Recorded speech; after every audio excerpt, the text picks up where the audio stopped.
Shannon Otto is a full-time homemaker. All the same, keeping up with 3-year-old Hannah Joy, 5-year-old Joshua, and 6-year-old Charles eats up the bulk of her spare time. And then there's the housekeeping. It takes a lot of effort, and I think it's a lot easier if you do try to stay on top of it. I try to stay on top of it. Luckily for Shannon, her children are now old enough to help with the chores. They take care of their room. They put away their toys right after they played with them. They clean up the craft table.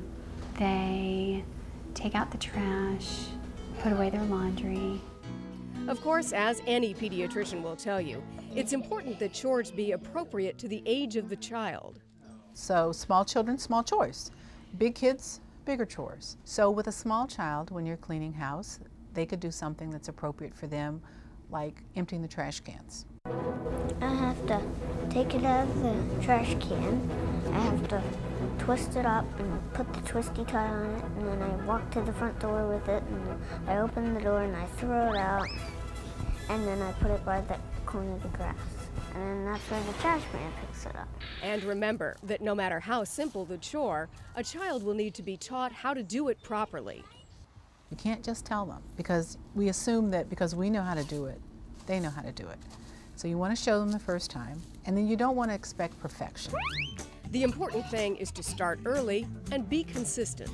You cannot wait until a child is 10 or 11 years old and say, oh, by the way, we all live here together, you have to help out. You want to let children know that chores are a part of living in a household, that it's not punishment, it's something that everyone has to pitch in and do.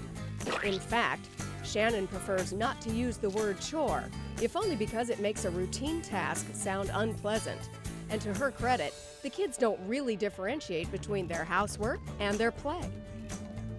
I water the plants, I take out the trash, and I make my bed, and I sit on the couch and read books.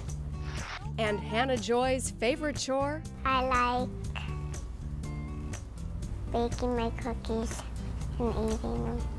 Of course, even the most cooperative child will sometimes shirk his duties. When Charles makes his bed, for instance. Sometimes I just push it under and don't do anything with the covers.